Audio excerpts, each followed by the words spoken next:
आत्ताच पाऊस पडून गेला होता. सगळीकडे पाणी साचलेलं होते. म्हणजे मोठी सर येऊन गेलेली असावी. रेल्वेतून प्रवास करताना काही जाणवले नाही. पण स्टेशनवर उतरल्यावर समजले. गावच्या स्टेशनवर रात्रीच्या वेळी सामसूम असते. रमेश स्टेशनच्या बाहेर आला. घरी जायला कुणीची सोबत मिळते का बघू लागला. पण कोणी नजरेला आले नाही. रात्रीचे 8 वाजून गेले होते. त्याने आईबाबांना फोन लावायचा प्रयत्न केला, पण लागतच नव्हता. त्याची पंचाईत झाली होती. तेवढ्यात साहेब कुठे जायचे आहे, असे म्हणून कंदील घेतलेला एक इसम त्याच्या समोर आला. अरे, या माणसाला आपण कसे बघितले नाही? कुठून आला हा? असा विचार त्याच्या मनात आला. त्या माणसाने कंदीलचा वात मोठी करून तो वरती धरला. त्याबरोबर दोघांना एकमेकांचे चेहरे दिसले. कोण रे? दादासाहेबांचा रमेश ना तू? हो हो, पण आपण कसं ओळखलं? रमेशने विचारले. अरे, मी परसू, रंजूचा बाप. आत्ता आलं लक्षात. बऱ्याच वर्षांनी आलो गावी. पण काका, तुम्ही मला बरोबर ओळखले कसे काय? आज रंजू गेली होती तुमच्याकडे, तेव्हा आईसाहेबांनी सांगितले तुला घेऊन यायला. पाऊस आल्याने मला यायला उशीर झाला. चल, मी बैलगाडी आणलीये, ये, असे म्हणून परसूने त्याची बॅग आपल्या हातात घेतली व रस्त्यावर असलेल्या बैलगाडीत ठेवली. बैलाच्या गळ्यातल्या घंटेचा किणकिण आवाज आणि चाकांच्या गडगड आवाजाने गाडी रस्ता कापू लागली. परत पाऊस पडू लागला. परसू बैलांना पळवू लागला. नाही म्हटले तरी परसूचे घरी येईपर्यंत पावसाचा जोर वाढला. आपण माझ्या घरी जाऊ, मग पाऊस थांबल्यावर घरी सोडतो तुला, परसू रमेशला म्हणाला आणि दोघेही चिंब भिजून परसूच्या घरात शिरले. दार ठोठावताच परसूच्या बायकोने दार उघडले. साहेबांच्या मुलालाही घरी घेऊन आल्यामुळे तिची खूप धांदल उडाली. रमेशचे कपडे पूर्ण ओले झालेले, बदलणे भागच होते. त्याने बॅग उघडली, कपडे घेऊन बाथरूमच्या दिशेने गेला. तेवढ्यात रंजनाने त्याला थांबवून गरम पाणी दिले. त्याची अंघोळ उरकेपर्यंत तिच्या आईने भात व मासे तळून तयार ठेवले होते. परसूनेही कपडे बदलले आणि त्याला सांगितले, मी आईसाहेबांना तू इथं असल्याचा निरोप पाठवलाय. पाऊस थांबला तर पोचवतो, नाहीतर उद्या सकाळी. हे कळल्यावर त्याला हायसे वाटले. तळलेल्या माशांचा वास पसरला होता. त्याची भूक चांगलीच चाळवली होती. एवढ्या दिवसांनी मासे खायला मिळाले, वरून वेगळ्या पद्धतीचे. त्याने जेवणावर ताव मारला. पावसाने रौद्ररूप धारण केले होते. सोसाट्याचा वाराही वाहत होता. झाडेही कोलमडून पडत होती. परसूकडे राहिल्याने बरे झाले होते. निरोप देऊन ते पोरगही परतलं. वाटेत झाडे पडल्याची बातमी त्या पोरानेच दिली होती. भरपेट जेवणाने व थकल्यामुळे रमेशचे डोळे जड झाले होते. रमेश तिथंच झोपून गेला. सकाळचे 6 वाजले होते. रमेशला जाग आली. पहिल्यांदा त्याला कळलेच नाही तो कुठे आहे. गडबडून तो उठून बसला. मग रात्रीचं सगळं त्याला आठवलं. तो उठून बाहेर आला. बाहेर सगळं हिरवंगार दिसत होतं. ते पाहून तो सुखावला. मनात विचार आला, एक कप गरम चहा मिळाला असता तर. एवढ्यात चहाचा कप रंजनाने त्याच्या समोर धरला. असेही मनकवडी आहे की काय? कालही आंघोळीला गरम पाणी मिळालं असतं तर, असा विचार करायला आणि तिने आणायला एकच गाठ पडली होती. त्याने सुप्रभात रंजना म्हणून तिच्याकडून कप घेतला. तिनेही त्याला शुभ सकाळ म्हटले व ती आत जायला निघाली. त्याने तिला थांबवलं. रंजना, तुझा चहा घेऊन ये, खूप बोलायचं आहे तुझ्याशी. ती हसत आत गेली व स्वतःचा चहा घेऊन आली. दोघं बाहेर गप्पा मारू लागले. खरं म्हणजे रंजना व रमेश एकाच शाळेत होते. रंजना पहिलीत व रमेश 7वीत. लहानपणापासून रंजना त्याच्याकडे जायची. सगळी मुलं खेळतात तशीच खेळायला. 7वीनंतर रमेश मोठ्या शाळेत तालुक्याला गेला, पण त्याचं खेळणं, बागडणं व अभ्यास चालूच होता. रंजनाला अभ्यासात काही अडचण आली तर तिला तो समजावून सांगायचा. रंजनाही नंतर तालुक्याला मोठ्या शाळेत जाऊ लागली. पण रमेशचं कॉलेज सुरू झालं होतं तेव्हा त्याच्या मैत्रीत थोडा फरक पडला. रंजनाही 10वीत असल्याने अभ्यासाला लागली. रमेशने इंजिनिअरिंग पूर्ण केलं व अजून पुढील शिक्षणासाठी तो फॉरेनला गेला. रंजनाला 10वीत उत्तम गुण मिळाले व तिला शिष्यवृत्तीही मिळाली. दादासाहेबांनी पण ती हुशार असल्याने पुढील शिक्षणास तिला मदत केली. आता तिने 12वीची परीक्षा दिली होती आणि त्याकरिता त्याला तिच्याशी बोलायचे होते. रंजना आता वयात आली होती. परसूची मुलगी असली तरी नाकीडोळी उजवी होती. रंग गव्हाळ आणि लांबलचक केस. कुणाचेही लक्ष जावे अशी ती उठून दिसत होती आणि अशी सुंदर बालपणीची रमेशची ती मैत्रीण होती. अभ्यासामुळे मैत्रीत थोडा दुरावा आला होता. आता 12वीनंतर तिला काय करायचे आहे हे त्याला जाणून घ्यायचे होते. रंजना, पुढे काय करायचा विचार आहे? कुठली शाखा निवडणार? अरे, 12वीचा निकाल तर येऊ दे. तो येईलच ग, पण तू काही तरी ठरवलं असशील ना? तुझा स्वतःचा निर्णय फार महत्त्वाचा आहे. दुसरं कोणी काही सांगतं असेल तरी आपण स्वतः आपल्याला जास्त आवडतं तेच करायचं असं मला तरी वाटतं. बघ, विचार कर एकदा. एवढ्यात परसू चहा पीत पीत तिथे आला. अरे रमेश बाबा, लवकरात उठलात? काय म्हणते तुमची अमेरिका? परत जाणार का तिथे? नाही काका, परत नाही जाणार. पण मुंबईत चांगल्या कंपनीत नोकरी मिळाली. पाऊस थांबलाय. मी निघतो आता घरी. थांब, समोरचा गणेश घरी पोचवेल. त्याच्या स्कूटरवरून ये आत गरम गरम थालीपीठ खायला. थालीपीठचे नाव काढताच रमेशच्या तोंडाला पाणी सुटले. न्याहारी झाल्यावर रमेशने सुटकेस उघडून एक पॅकेट रंजनाच्या हाती दिले. एवढ्यात गणेश आला. सर्वांना टाटा करून तो त्याच्याबरोबर निघाला. रंजनाने ते पॅकेट उघडले तर त्यात अत्तराची बाटली, चॉकलेट्स व तिकडचे खास दागिने होते. रमेश घरी पोचला तेव्हा पाऊस पूर्ण थांबला होता व रविराजमध्ये डोकावण्याचा प्रयास करत होता. सकाळ खूपच प्रसन्न वाटत होती. रमेशला तर कधी आईसाहेबांना भेटतो असे झाले होते. सतत 2 वर्ष तो घरापासून लांब होता. तो घरी पोचताच त्याची दृष्ट काढून व ओवाळणी करून आईसाहेबांनी त्याला आत घेतले. आईला नमस्कार करून तो आईच्या कुशीत शिरला व त्याचा सगळा शीण नाहीसा झाला. दादासाहेबही पूजा करून आले. त्याचेही तो पाया पडला. नंतर त्यांच्या गप्पा सुरू झाल्या. सारे नोकर चाकरही त्याला भेटून गेले. रमेशचे घर खूप मोठे होते. म्हणजे एक वाडाच. पूर्वी घरात लोक व नोकर चाकर खूप होते. सगळे एकत्र राहत होते. पण मुलांच्या शिक्षणाची चांगली सोय नसल्यामुळे एक एक जण पांगले. पण सणवाराला सगळे घरी येत असतात. त्यांचा एकुलता एक रमेश अगोदर मुंबईत, नंतर 2 वर्ष अमेरिकेला शिक्षण घेऊन आला. त्याला उच्च पदाची नोकरीही मिळाली होती.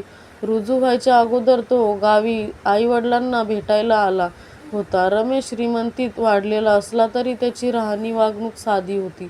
2 दिवसानंतर दादासाहेबांनी पार्टी ठेवली व त्याप्रमाणे त्याचे आमंत्रणाचे निरोपही पोचवले होते. घरचे सगळे आता भेटतील म्हणून रमेश खूप आनंदित झाला. गावातली पार्टी म्हणजे शहरी लोकांसारखी नसते, तर गावी श्री सत्यनारायणाची पूजा घालतात. जवळचे खास व घरचे लोक बोलवतात. नातेवाईकांनी एकत्र येऊन सगळ्यांच्या कल्याणाकरिता देवपूजा घालून देवाने सगळ्यांचे भले करावे हाच एक उद्देश असतो. पूजेच्या रात्री भजन मंडळी करून भजनाचा कार्यक्रम व नंतर शास्त्रीय गायनाचा कार्यक्रम ठेवला होता. सर्वांच्या चहापाण्याची व्यवस्थाही केली होती. दुसऱ्या दिवशी माशाचा खास पद्धतीचा जेवणाचा कार्यक्रम. त्यात वेगवेगळ्या प्रकारचे मासे व त्यांचे वेगवेगळे पदार्थ. एक पर्वणीच असते. रमेशचे सर्व नातलग व त्याची मुले-बाळे एकत्र जमल्याने 2 दिवस खूप मज्जेत व आनंदात गेले. रमेशला लहानपणीचे दिवस आठवले. असेच घर भरलेले असायचे. घरात सगळे जमल्यामुळे घरात एक उम्मत, प्रसन्नतेचं वातावरण जाणवत. एक वेगळाच आनंद उपभोगता येतो. तसाच या 2 दिवसात त्याला मिळाला. त्याला तो आनंद दादांमुळे मिळाल्याने त्याला त्याचे आभारही मानले. आपल्या मुलाला गावचं आकर्षण असल्याने त्यांना जाणवले. शहरात जरी नोकरीधंदा केला तरी आपल्या गावाकडे अधूनमधून येत राहील याची त्यांना खात्री झाली. रमेशला संपूर्ण गावात फेरफटका मारायचा होता. त्याने दादांना विचारले. दादांनी त्याला परसू व रंजनालाही बरोबर घेऊन जायला सांगितले. आईसाहेबांनी सगळ्यांचे खाणे-पिणेही परसूकडे दिले. रमेशचे गावचे 2 मित्रही त्यांच्यात सामील झाले. भल्या सकाळी सगळी निघाले. गावची शेती, मंदिर, परिसरानंतर ते नदीकडे गेले. नदी म्हटली की गावच्या मुलांना त्यात पोहण्याची इच्छा होती. परसूसकट सगळ्यांनी पाण्यात उड्या मारल्या. रमेश थोडा घाबरला. त्याला पोहता येत नव्हते. पण नदीत पोहणे त्याला अवघड वाटले. सवय नव्हती ना. पण त्याच्या मैत्रिणी त्याला ओढून पाण्यात नेले. हळूहळू भीती कमी होऊ लागली व तोही पोहू लागला. काठावर रंजना त्याच्याकडे कौतुकाने पाहत होती. तिलाही त्याचे नवल वाटले. एवढी वर्षे बाहेर असून गावातल्या पोरांसारखा पोहत होता. तसे पाहिले तर रंजनालाही पाण्यात उतरावे असे वाटले होते. पण ती त्याच्या जेवणाच्या तयारीला लागली. रमेशने सगळा गाव बघून घेतला व मनात बरेच गावच्या भल्याकरिता मनसुबे रचले. एव्हाना त्याची व रंजनाची बरीच दोस्ती जमली होती.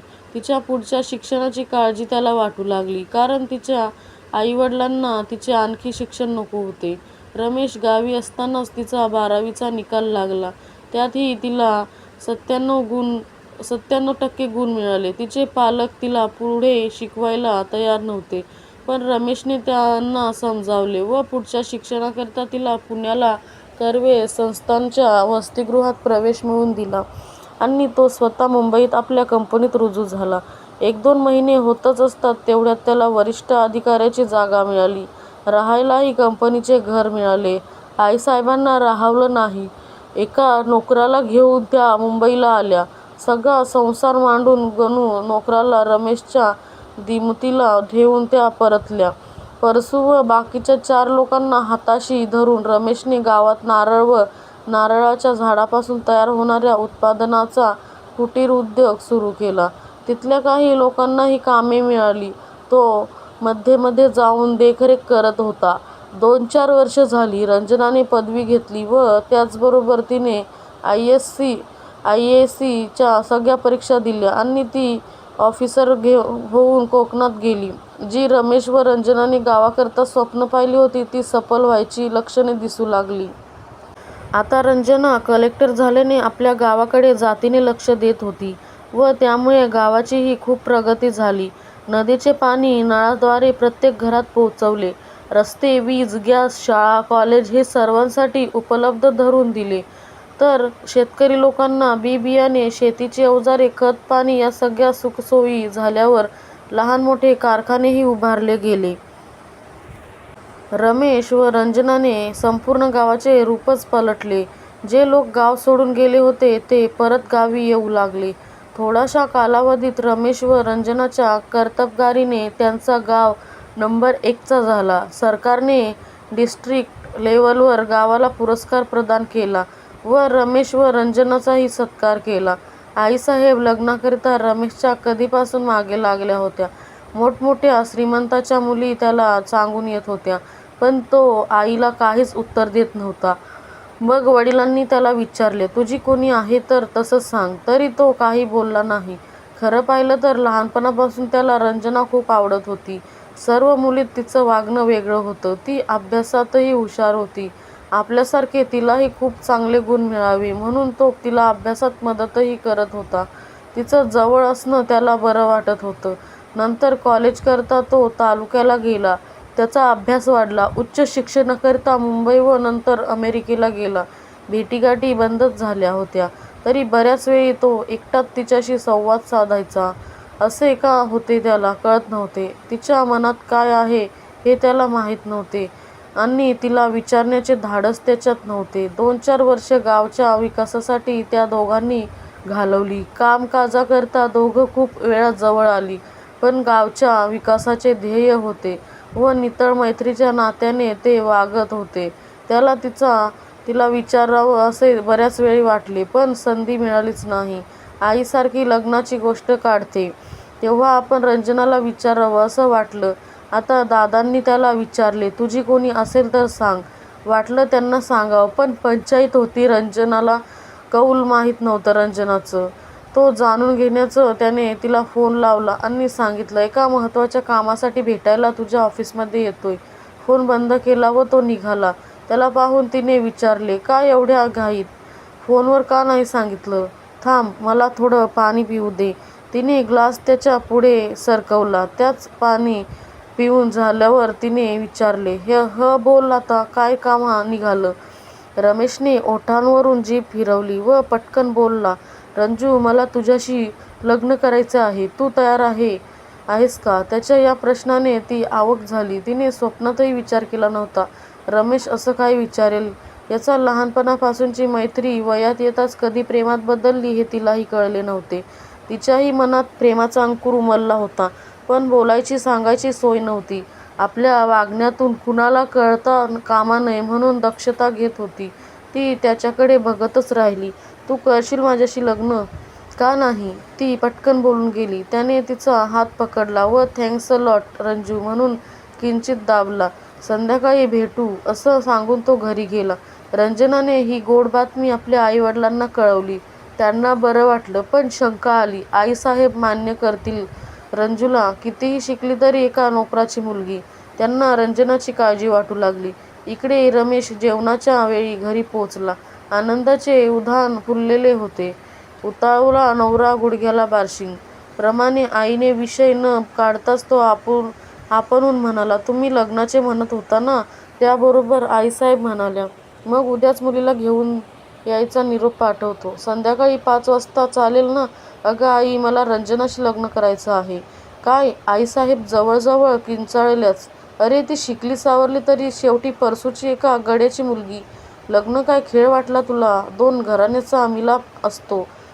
त्याचं कुळ काय? आपलं खानदानी घराणे. लोक काय म्हणतील? नाही, हे शक्यच नाही. तिचा विचार तू सोडून दे आणि त्या देशपांड्यांच्या मुलीशी लग्न कर. ती आपल्या घराला शोभेल अशीच आहे. एवढा वेळ गप्प असलेल्या दादासाहेबांनी तोंड घातले. रमेश, माझी तुला परवानगी आहे. तू खुशाल रंजनाशी लग्न कर. आम्ही आमची घराणीच कुरवाळत बसलोय. आमची घराणी व बुद्धिमत्ता आता नाही राहिली. आमच्याकडे आमची प्रतिष्ठा आम्हीच गोंजारायची. ती गड्याची मुलगी असली तरी आज एक नामवंत डिस्ट्रिक्ट कलेक्टर आहे. ती जर सून म्हणून आपल्या घरी आली तर आपली प्रतिष्ठा, आपल्या घराण्याची इज्जत वाढेलच. इथं वर्ण जात बघू नका, तर माणूस व माणुसकी बघा. गावची तर प्रगती झाली. रमेश, आता रंजनाचा हात पकडून तुझ्या घरची प्रगती कर. हे दादासाहेबांचे बोलणे ऐकून रमेशने त्यांना कडकडून मिठी मारली. तेव्हा त्यांच्या कानात दादासाहेब बोलले, लहानपणीपासून तुम्ही खेळत होता ना, तेव्हापासून मी रंजनाला सून म्हणूनच पाहत होतो. रमेशला आनंदाचा आणखी एक धक्का बसला. नंतर रमेश व दादासाहेबांनी आईसाहेबांना नीट पटवून दिले व रमेशच्या मनधरणीने त्यांनीही मग होकार दिला. दादासाहेबांनी रंजनाच्या आईवडिलांना बोलावून घेतले. ते लोक दबत आले होते, पण दादासाहेबांनी त्यांना दिलेल्या मानाने त्यांना भरून आले. थोड्या वेळाने रंजनाला घेऊन रमेशही आला. सगळ्यांनी एकत्र देवाला नमस्कार केला. रमेश आणि रंजनाने दोघांच्या आईवडिलांचे आशीर्वाद घेतले.